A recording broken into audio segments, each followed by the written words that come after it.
नमस्कार दोस्तों, मैं धीरेन्द्र पुंडीर। एक बार फिर आज बंगाल पर चर्चा।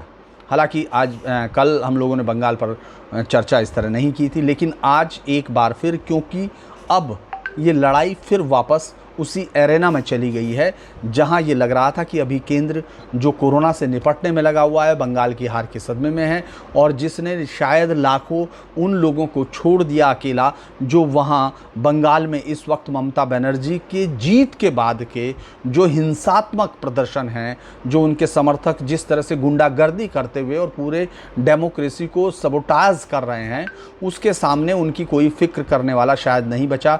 लगातार जिस तरह से दिख रहा था, सुप्रीम कोर्ट में भी वो याचिकाएं पेंडिंग है, अब तक एक भी बार उन पर सुनवाई नहीं हुई है, तो लग रहा था कि जैसे उनको छोड़ दिया गया हो। लेकिन आज का घटनाक्रम एकदम नया घटनाक्रम है जो ये बताता है कि ममता बनर्जी अपने अहंकार में डेमोक्रेसी के उस हिस्से को बिल्कुल ख़त्म कर देना चाहती हैं जहां अभी तक वो विपक्षियों का सफाया करने में लगी हुई हैं, ताकि कोई ये सर तान के ना खड़ा हो सके और अगले चुनाव में यानी 2024 के चुनाव में वो एकमात्र और निर्विरोध ही जीत जाने की कोशिश, जिस तरह की 2018 के पंचायत चुनाव के। लेकिन मैं उस खबर पर आता हूं जिसकी वजह से आज आपसे बातचीत करनी है। इससे आज ममता बनर्जी ने एक ख़त लिखा, क्योंकि जो राज्य के गवर्नर है वो जाना चाह रहे थे। उनकी एक खबर प्रोग्राम भी आ गया कि किस तरह से वो उन परिवारों से मिलने जाएंगे कूच बिहार में और उसमें जो हिंसा के शिकार हुए, साथ ही उन लोगों के भी उनसे मिलेंगे जो राज्य छोड़कर भाग रहे हैं, यानी हिंसा के शिकार लोगों से जिनको टीएमसी के गुंडों ने जिनके साथ बदतमीज़ियाँ की, हत्या की, रेप की भी घटनाएँ आई और उसके बाद उनके घर उजाड़ दिए गए और लगातार हमले। आज भी रोज़ सुबह की शुरुआत इसी तरह होती है। जब आप अपना फ़ोन उठाकर देखते हैं तो उसमें कहीं ना कहीं से बंगाल की कोई ना कोई वीडियो डाउनलोड भेजी गई होती है, वो बीजेपी के लोग भी शेयर कर रहे होते हैं और या आपको सोशल मीडिया पर भी मिल जाती है। तो उसमें रोज़ आपको ये घटना दिखती है जिसमें लोग डरते हुए, कांपते हुए, चोट खाते हुए, जिनके साथ बहुत बुरी दुर्घटनाएं हुई हैं, वो सब रोज़ वीडियो आते हैं। लेकिन आज चूँकि गवर्नर ने अपना एक प्रोग्राम बनाया था, उस पर ममता बनर्जी, चूँकि वो विंडिक्टिव राजनीति को जीत चुकी हैं और जीतने के बाद जिस तरह की क्षमाशीलता चाहिए या इस डेमोक्रेसी ने जिस तरह का आपको दिया है, एक हक दिया है और उसके साथ साथ जिम्मेदारी भी दी है, लेकिन आप जिस तरह से इस्तेमाल कर रही हैं वो कम से कम डेमोक्रेसी के किसी हिस्से में नहीं है। ये अलग बात है उसको लोग किस तरह बता रहे हैं, लेकिन मैं खबर पर आता हूं जिसमें उन्होंने सुबह एक ख़त लिखा कि I invite your kind attention to manual of protocol and ceremonials, Government of West Bengal, Home Department 1990, page 83, which contain the enclosure of the Government of West Bengal Home पोल डिपार्टमेंट नंबर ये so and so, और mention किया गया कि programme का जो visit है किसी स्थान पर जाने की ज़िले में, वो सेक्रेटरी गवर्नर के होंगे, ऑर्डर उनको सरकार से मिलेंगे। However, before recommending to request to the government for acceptance, whether it is for a private party or government institution, the secretary to the governor consult the government and the commissioner of the division and the district officer who are in charge of proper execution of overall programming। यानी जो programme होगा उसके लिए वो उनके साथ consult करेगा overall, और उसमें उन्होंने बताया कि सरकार के साथ और वो कह रही हैं I find from social media, कि मुझे सोशल मीडिया से पता चला कि आपने एक तरफा प्रोसीडिंग की है डिस्ट्रिक्ट कूच बिहार 13 को जाने के लिए। मैं ये इसको I find that to be violations of the long standing norm as evolve over several decade, यानी कई दशकों के एक जो हमारा एक नॉर्म्स है उसका मुझे लगता है ये वायलेशन है।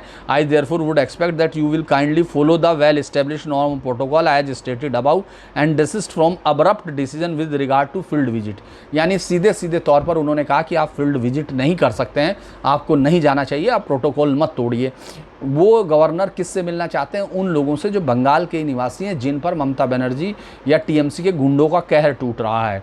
उनसे मिलने पर उनको ये दिलासा दिलाने के लिए कि देश का संविधान आपके साथ है, आपके साथ जो हो रहा है उस पर कोई कार्रवाई होगी, इस बात के दिलासे के लिए गवर्नर जाना चाहते थे। उस पर ये जवाब है। उसके अलावा उन्होंने अपने एक पुराने लेटर को जवाब दिया है, क्योंकि जिस तरह का उनको बहुमत मिला है, उनको लगता है कि वो कुछ भी और किसी भी कीमत पर कर सकती हैं, उनको किसी की परवाह नहीं है। Also kindly refer to my 91 से, ये 2020 के लेटर का उन्होंने दिखाया, सितंबर 26 2020 को उन्होंने भेजा था कि I requested and specifically advise you to refrain from surpassing the chief minister and her council of minister and communication with the dictating the state official. उन्होंने कहा था कि राज्य के मुख्यमंत्री और उनके मंत्रिमंडल के लोगों को सरपास नहीं किया जाए, उनको बाईपास ना करें और सीधे जो है अधिकारियों से उनसे बात ना करें। In excess of your power, ये जो कॉन्स्टिट्यूशन ने आपको जो पावर दी है उसका इस तरह का मिसयूज़ ना करें और आपके सामने उनको पेश होने के लिए ना कहें। I find that you are steadily ignoring this advice. उन्होंने कहा कि आप लगातार इस तरह के उसको इग्नोर कर रहे हैं और rendered by me and you have communicating with and dictating to the state official. आप स्टेट ऑफिशियल से बातचीत कर रहे हैं और उनको डिक्टेट कर रहे हैं। You have also been seeking report from them directly. आप उनसे डायरेक्ट रिपोर्ट भी मंगा रहे हैं। I urge you and again request advise you refrain from this. I am asking my chief secretary to go by this norms. आप ये समझ चुके, उन्होंने आखिरी लाइन में साफ कहा कि मैं अपने चीफ सेक्रेटरी से कह चुकी हूँ कि वो आपको कोई रिपोर्ट ना दे, कोई डायरेक्ट आपके आदेश ना माने और वो कोई आपके साथ आदेश क्या, आपके साथ कोई कम्युनिकेशन भी डायरेक्ट इस तरह का ना हो। क्योंकि आप देख चुके हैं जिस तरह हिंसा पर रिपोर्ट मांगी गई वो रिपोर्ट नहीं दी गई, जिस तरह से वहाँ केंद्र सरकार की टीम गई थी उसको क्या मिला ये भी कोई नहीं कह सकता। ये एक शुरुआत हुई जिससे इस पूरे खेल की हमने आज शुरुआत देखी, लेकिन अब हम उस पर देखते हैं इस पर जवाब क्या रहा। शाम तक लग रहा था कि ममता बनर्जी ने जिस तरह से अपने आप को बहुत ताकतवर साबित करने की कोशिश की और केंद्र अभी उस पर ध्यान नहीं दे रहा, लेकिन लगता है कि जगदीप धनखड़ का जो ये एक शुरुआत है ये केंद्र की उसकी तरफ ममता बनर्जी को कम से कम ये ध्यान दिलाने की कोशिश की जा रही है कि देश के संविधान से आप ऊपर नहीं है। आपकी जीत जिस तरह की जीत है वो जनतांत्रिक जीत के दायरे में रहनी चाहिए। जीत के बाद जिस तरह का नरसंहार, जिस तरह के हत्याओं की एक कड़ी झड़ी और लूट का जो एक कारोबार आपने वहाँ शुरू किया है उसको कैसे रोका जा सकता है। अब ये जवाब शाम तक ये उनके पास पहुँच गया है, जिसको राज्यपाल की तरफ से गया है। गवर्नर साहब ने लिखा, डियर चीफ मिनिस्टर, मैं आपके लेटर जो कि 12 मई का है रिसीव्ड मी जस्ट नाउ दो मीडिया वास, यानी उन्होंने कहा कि जिस तरह से आपने मीडिया को ये पहले से बता दिया था लेकिन मुझे शाम को मिला और इसमें इन टाइम ऑफ सच अनप्रेसिडेंटिंग, हम लोगों को शब्द देखने होंगे जो दोनों ने इस्तेमाल किए हैं। इसमें उन्होंने कहा कि such unprecedented crisis there was need to be togetherness, की हमको एक साथ होना चाहिए था, all concern including the governor.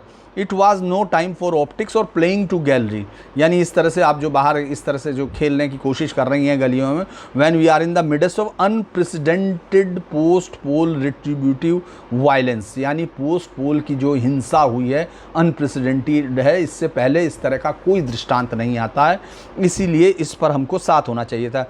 I can't persuade myself to subscribe the stand reflected in your communication. उन्होंने साफ कहा कि आपका जो कम्युनिकेशन है मैं उसको वो नहीं मानता हूं, उसको उस स्टैंस को नहीं लेता हूं, क्योंकि इट बैट्रेज, यानी धोखा दे रहा है, elementary ignorance of constitutional provision, यानी ये कॉन्स्टिट्यूशनल प्रोविज़न को जो एलिमेंट्री हैं उसकी वो दिखाता है कि जो आपकी इग्नोरेंस है constitution provision, we both being constitutional functionary are subject to the constitution. वो साफ कहा कि आप अकेली कॉन्स्टिट्यूशन नहीं है, मैं भी उस कॉन्स्टिट्यूशन का पार्ट हूँ। ओथ जो मुझे मिली है, it is text book preposition that provision of constitution can neither be diluted nor be ignored. ये एक चेतावनी के तौर पर है कि ना कोई उस कॉन्स्टिट्यूशन को इग्नोर किया जा सकता, ना उसको डाइल्यूट किया जा सकता। I am appalled that the leader of your stature, ये उन्होंने साफ कहा कि आपके स्टेचर का जो लीडर है उसको I am leader of your stature should be even contemplated that the making visit the governor had to obtain order of the government, कि आप जैसे स्टेचर के लीडर को ये कहना कि मुझे गवर्नर को आपकी सरकार से ऑर्डर लेना पड़ेगा। सरप्राइजिंग कि आप इस बात को देख रही होंगी कि aware of this constitutionally untenable provision at a time when my visit are to share the pain, जबकि मेरी यात्रा उन लोगों के दुख को साझा करने की है, उनकी पीड़ाओं को जो इस समय पीड़ित हैं। I am just not persuaded by your, मैं आपके इस इंस्टेंट से परस्यूडेड नहीं हो रहा हूँ और there would be no sent taker of this, और इसका कोई भी लेने वाला इस वक्त नहीं है। जो भी सेंट टेकर्स है, इस तरह के शब्दों का इस्तेमाल है। कॉन्स्टिट्यूशन मैंडेट में उन्होंने उसको बिल्कुल साफ तौर पर कहा कि कॉन्स्टिट्यूशन ने, संविधान ने उनको क्या मैंडेट दिया है। आर्टिकल 159 के to the best of my ability, जो भी मेरी बेस्ट योग्यता सबसे ज़्यादा है, मैं उसको प्रिजर्व करूँगा, प्रोटेक्ट करूँगा, defend the constitution and the law, that I will be devote myself to service and well being of people of the West Bengal. यानी वेस्ट बंगाल में जिस तरह भी होगा, मैं संविधान की रक्षा करने के लिए और वहाँ के लोगों की वेल बींग के लिए मैं पूरी ताकत से करूँगा। I would do all is expected of my oath and constitution. ये मैं अपनी जो शपथ ली है और कॉन्स्टिट्यूशन के हिसाब से लिया है। Only to refresh your memory, मैं सिर्फ आपकी यादगार को दोबारा से याद दिलाना चाहता हूँ। मैंने जब से ओथ ली है 30 जुलाई 2019 से, there has been complete disregard और rule of business framed under article 163 constitution qua governor. ये साफ तौर पर कहा कि जब से मैंने शपथ ली है टोटली डिसरिगार्ड है रूल्स ऑफ बिजनेस का जो फ्रेम किए गए थे इस नियम के तहत। I would urge you to take note of the extremely alarming situation. मैं आपसे ये अर्ज कर रहा हूँ कि आप इस अलार्मिंग सिचुएशन का वो लें। State has landed A consequences. मैं फिर आपको कह रहा हूँ कि ये लेटर बहुत इंपॉर्टेंट है और ये पहली कड़ी है। अब ये जो राज्य की लड़ाई, ये कॉन्स्टिट्यूशन से ऊपर जाती हुई ममता बनर्जी दिख रही हैं और इसको कॉन्स्टिट्यूशनली कंट्रोल करना होगा इस देश की सरकारों को। ये उसकी तरफ पहला है। I would urge you take note of the extremely alarming situation in which state has handed as a consequences of unprecedented post-poll retribute violence. How can such a scenario be overlooked when the people are being made to pay with their right to life and suffer indignities because they choose to vote out of their own violations. It is disseminations of essence of democracy. ये वो line है जो मैं आपको सुनाना चाह रहा था कि it is disseminations of essence of democracy, यानी डेमोक्रेसी की भावना का ये पूरी तरह काट है, पूरी तरह उसको ख़त्म करने की वाली लाइन है। जो एसेंस है, जो उनकी मूल भावना है संविधान की, उसको ख़त्म करती है। कंसिक्वेंसेस, और ये उन्होंने कहा I urge to take note of the extremely alarming situation which state had landed, जिससे कि ये जो इस तरह से पोस्ट पोल सिनेरियो के बाद जो हिंसा हुई है उस पर क्या इस तरह से राज्यपाल का। और लाइनें मैं आपको कुछ पढ़ना चाहता हूं क्योंकि ये लेटर मैं बार बार कह रहा हूं कि बहुत इंपॉर्टेंट है और आगे आने वाले समय में हम इस लेटर को पहली कड़ी के तौर पर देखेंगे। ममता बनर्जी जिस तरह से राजनीतिक हिंसा का सहारा ले रही हैं और जिस तरह से उन्होंने एक खास वर्ग को साथ लेकर अपनी एक राजनीति को इस पूरे मुकाम तक पहुंचाया कि वो देश के संविधान को तोड़ती हुई दिखने की कोशिश कर रही हैं। यानी हजारों लोगों की उस पीड़ा को और उस पर एक कहर, हिंसा का कहर और डर जो जिस तरह बरपाया जा रहा है, वो इसलिए नहीं कि उसको ये इसलिए कि उन्होंने वोट नहीं दी, वो इसलिए कि वो आगे वोट ना दे सकें। ये जो एक वो है उसके लिए from all over I am getting inputs of rampant लूट। ये मैं इसलिए बताना चाहता हूँ, इसीलिए मैंने रेप शब्द का इस्तेमाल किया क्योंकि राज्यपाल उस शब्द का इस्तेमाल कर रहे हैं। फ्रॉम ऑल ओवर, चारों तरफ से मैं जो इनपुट्स हासिल कर रहा हूँ, rampant loot, arson, killing, rape and other horrendous act against those in opposition to your party. Clear तौर पर कहा गया कि जो भी आपकी पार्टी के खिलाफ है उनके खिलाफ किस तरह के भयानक कृत्य हो रहे हैं, जिसमें कि रैम्पेंट लूट है, जिस तरह से आर्सन, आगजनी, किलिंग, हत्याएं, रेप हैं, वो जो हैं हो रहे हैं आपके जो पार्टी के विरोधी हैं। डेमोक्रेसी इज़ बीइंग शेम्ड, यानी शर्मिंदा है जनतंत्र। ये well those in opposition democracy well concern people in the country and outside, और इस पर पूरे देश के लोगों का ध्यान है। Outside have drawn my attention to series of your step, और इस पर मेरा ये एक और गौर करने वाली लाइन है कि my attention to series of your steps, आपकी स्टेप्स की जो पूरे आपके कंटिन्यू सीरीज ऑफ स्टेप्स थे, यानी कई सारी आपकी जो उस समय चुनाव ड्यूरिंग इलेक्शनिंग, जिस समय इलेक्शन चल रहा था, वो ये इस तरह की तरफ ध्यान खींचा गया है कि foundation of the situation in which the state had landed post, यानी आपकी पूरी वो कार्यविधि, आपकी कार्यशैली और आपने इलेक्शंस के दौरान जो किया वो इस हिंसा के लिए जिम्मेदार है, उसकी नींव वहाँ से पड़ी। यानी साफ तौर पर राज्यपाल ने इस बात का इशारा कर दिया कि आपकी वजह से ये हिंसा हुई है। ये आपने जो उस इलेक्शन के दौरान कहा किया, उस सब में इस हिंसा की नींव पड़ी हुई है। यानी साफ तौर पर इससे साफ शब्द, इससे सख्त शब्दों का इस्तेमाल शायद नहीं कर सकते। आई would urge you I am extremely concerned and worried that in spite of my caution on several occasions, governance in the state is getting far distance from constitutional norms and rules of law। यानी एक राज्यपाल इससे सख्त चिट्ठी शायद ही कभी आपने पढ़ी होगी जिसमें वो साफ तौर पर कह रहे हैं। और मैं आपको बार बार ये कहने की कोशिश कर रहा था कि इस समय कोरोना से निपटता हुआ केंद्र ममता बनर्जी की उस हिंसा की जो लहर उन्होंने राज्य में छेड़ी है, और इस तरह की कभी हिंसा किसी और राज्य में कभी नहीं देखी गई, और हिंदुस्तान के इतिहास में भी ये एक अनप्रेसिडेंटेड है। क्योंकि जिसका सहारा लेकर अभिव्यक्ति की आज़ादी के नाम पर जिस मुहिम की उनके जो यहाँ एक गैंग्स जो समर्थक हैं जिनको नफ़रत है हिंदुस्तान के संविधान से, और ख़ास तौर से वो भद्रलोक के अंग्रेजी के बहुत सारे पत्रकार जिन लोगों को हिंसा और बांग्लादेश, महाराष्ट्र और गुजरात से बेहतर लग रहा है उनको करीब जाने वाला, उन लोगों की इसकी वजह से, इस समर्थन की वजह से ममता बनर्जी पूरी तरह इस फेडरल स्ट्रक्चर को तोड़ने पर दिखती हैं। ये आमादा है क्योंकि आप अपने विरोधियों को इस तरह हिंसा करके रेप, हत्या, कत्ल इससे चुप नहीं करा सकते, लेकिन आप कराने की कोशिश कर रहे हैं। अब मैं आपको फिर उस लेटर की सेकेंड लास्ट पैराग्राफ है, I am extremely concern and worried that in spite of my cautions on several occasions, governance in the state is getting far distance from constitutional norm and rule of law। यानी जो rule of law और constitutional जो duty है, जो norms हैं, उससे ये सरकार दूर है। और मैं आपको ये बताना चाहता हूँ कि केंद्र का जब भी हस्तक्षेप होने की कोई गुंजाइश होती है तो सबसे पहले यही देखा जाता है कि क्या वहाँ कॉन्स्टिट्यूशनल नॉर्म्स और रूल ऑफ लॉ है या नहीं। यानी ये इशारा कर दिया गया कि मैंने आपको कई बार आगाह किया है, I would urge to revisit your stance and commit yourself to constitution that you are by your oath obligated to uphold and follow। मैं आपसे आग्रह करता हूं कि आप अपने उस स्टांस, अपने इस एक्शन को या इसको स्टांस को देखिए और कमिट योरसेल्फ टू कॉन्स्टिट्यूशन, और कॉन्स्टिट्यूशन के प्रति समर्पित कीजिए, उसको कार्य को फॉलो कीजिए। It's time to address the issue being face by problem people in deep distress. ये समय है उनकी समस्याओं को सुनने का जो डीप डिस्ट्रेस फील कर रहे हैं। I can assure you to my fullest cooperation within the constitutional parameter. यानी मैंने आपको ये कह दिया, ये जगदीप धनखड़ का लेटर है जो उन्होंने शाम को भेजा है और जो मैं आपको बताने की कोशिश कर रहा हूँ। इसीलिए मैं इस वक्त, हालांकि आज हमने एक नई सीरीज़ शुरू की थी जो मैं अक्सर आपको इसके साथ करते रहेंगे, जो भी नई इम्पोर्टेंट पॉलिटिकल घटनाएं होंगी उन सब पर। हालांकि मैं ये ज़रूर आपको इस लेटर के, हालांकि ये बहुत जल्दबाजी होगी जो हम कहने की कोशिश कर रहे हैं, लेकिन मैं उस लेटर की कुछ चीज़ें पढ़ देना चाहता हूँ जो आपने अभी सुना कि उस लेटर के शब्दों को क्यों मैं बहुत सख्त मान रहा हूँ, वो आप इसमें मैं आपको पढ़ाना चाहता हूँ। Which article deal provision of in case failure of constitution machinery in state.